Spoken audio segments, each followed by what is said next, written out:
Well, I am Pops. Dawn of DC Superman finished up with Parasite finally being defeated with the help of Lex Luthor, of course. So we've gone through some different things. Let's figure out where we're going to be with issue 4 and 5 right now.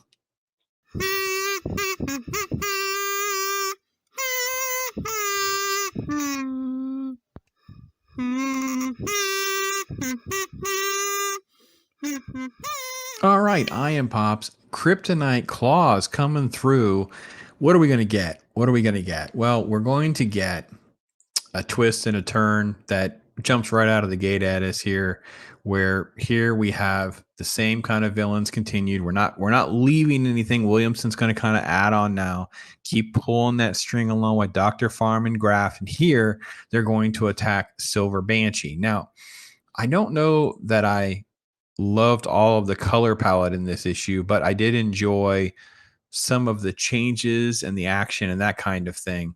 And basically, we just transform Silver Banshee into this formidable thing.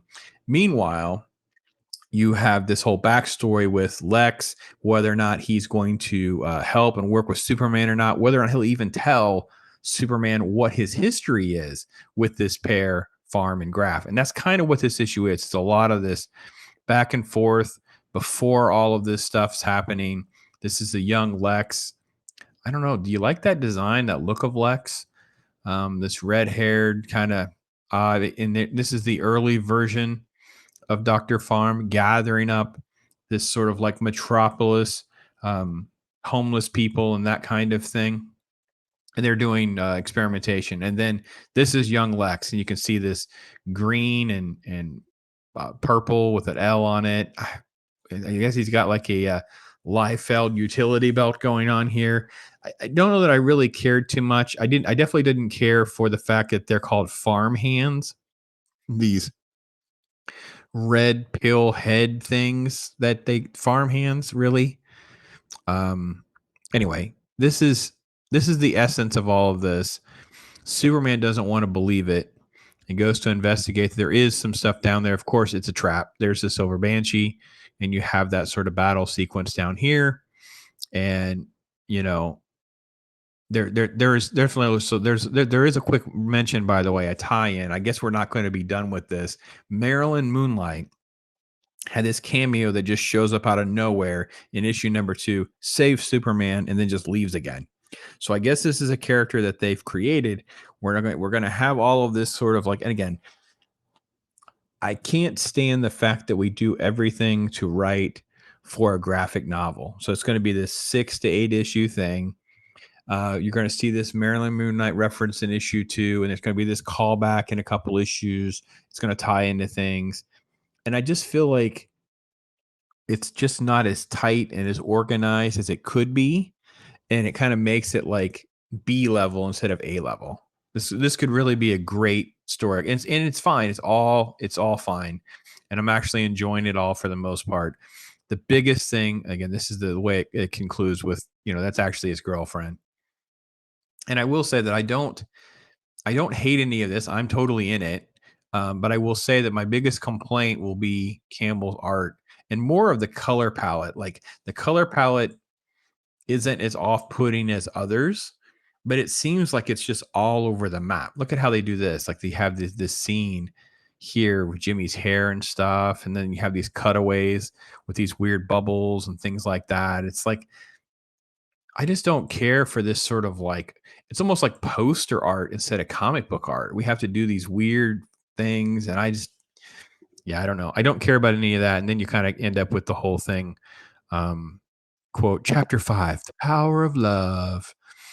And I don't care too much for a lot of pieces, yet it all comes together and I can have a pretty good time and a good story with everything. I don't understand here while we're going to do this whole powering Jimmy thing. Because he has a rocket pack. It's like, what? Really? We're just gonna put a rocket pack on Jimmy and he's gonna know what to do and not kill himself. Like there's just no way I believe that's the case. There's sort of a battle, but then it all works out because they love each other. So, we can beat this thing together. The device will help you, I promise. So it's sort of a trap to like separate her and figure all that out. And I don't know. Here's your thing here. So you saved Parasite, now Silver Banshee. Bravo. Really. I will find you and put a stop to your experiment. So there's just talking smack and monologuing, and then they kind of cut away. Double date night. So Jimmy and Silver Banshee are there. It's just all this wasted time before we cut back to Lex. And Lex is being attacked and attacked and attacked. It has a lot of So good moments. It has a nice ending that makes you want to read on to the next issue. I'll give him that. But I found the art to be sort of like, and again, not the art in the detail. Like most of the time when I say art's inconsistent, I mean the detail of the art. They just take panels off. This is like the color palette, the coloring and stuff. So all the design and everything like that is just very inconsistent and very strange with how the style is going to be in this. The story has a lot of wasted and fluff. Like I don't think this really needed to be 5 issues at this point. It easily could have been 4. We could have sped this along. We could have made this a little bit tighter, more organized. But it is hardly the worst thing out there. It's not the worst amongst Dawn of DC for sure. It's definitely among the better things that Dawn of DC is out there. So that's my take on it. I don't know where you're at on this.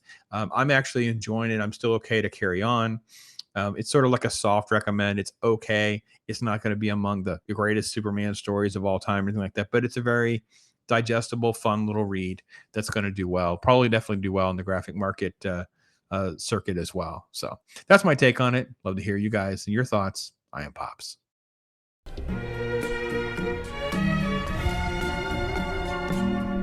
Yeah. Right?